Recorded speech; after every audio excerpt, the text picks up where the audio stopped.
Hello, welcome to this channel, Accounting Basics. Don't forget to share, like, subscribe and comment. In today's video, we're going to be looking at company accounts, and we are going to focus more on issue of shares.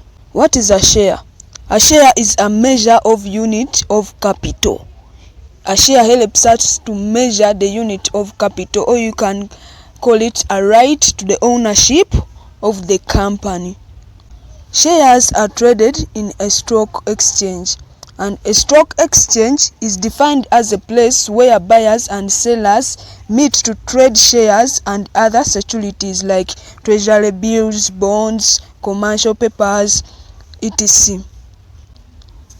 How to become a shareholder in a company? You can become a shareholder in a company through initial public offer. This is whereby the company issues shares to the public for everyone to subscribe. You can also become a shareholder by buying shares through existing shares. You buy shares, those existing shares in a company.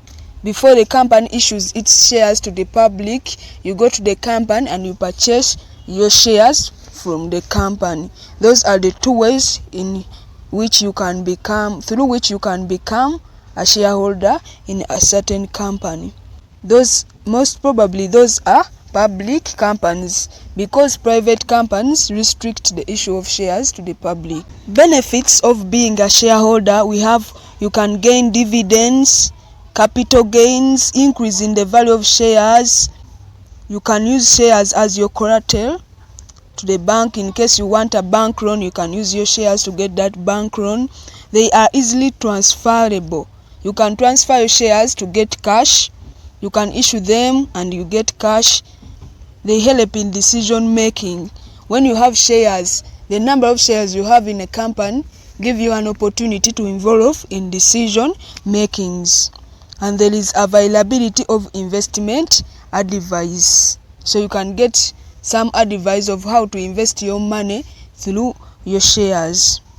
Now let's look at different types of share capital. We have ordinary shares, we have preference shares, redeemable shares, deferred shares, and management shares.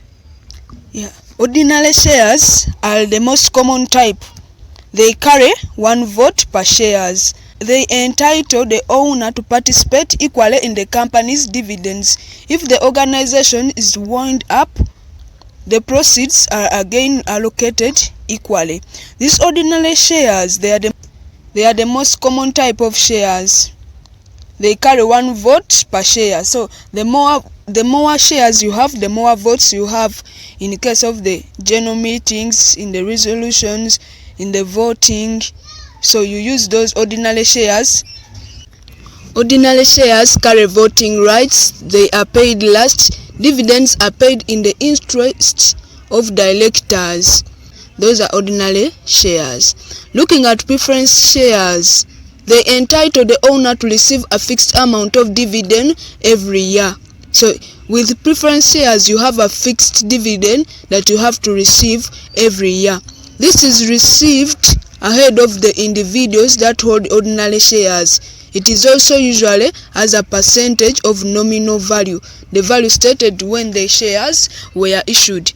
So preference shares are valued at the percentage of the nominal value. Redeemable shares. Looking at redeemable shares, they are issued on a term that a company will or may buy them back at a future date. So the company may decide to buy these shares back at a future date in case it has a lot of capital and it would like to invest it in its shares. It buys more of those shares. So those are the redeemable shares. This is either fixed, set at a director's discretion. It's usually done with non-voting shares given to employees, so that if the employee leaves, the shares can be taken back at their nominal value. So those are redeemable shares. So looking at deferred shares, they carry fewer rights than ordinary shares. They have a fewer rights.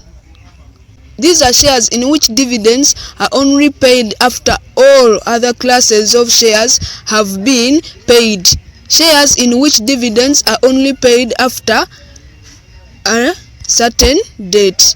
So they pay you after a certain date. Shares that are not tradable until a certain date. So they have a date on which they are traded.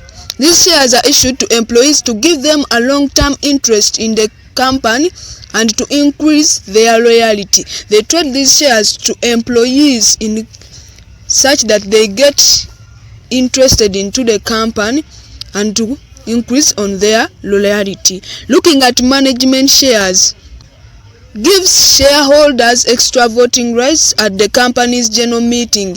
Such shares are often used to enable company directors to retain control of the company in the event of shares being issued outside investors. So, looking at those types of share capital, in our next video we will be looking at the classification of share capital. Thank you so much. Keep it accounting basics. Don't forget to share, like and comment and subscribe. God bless you.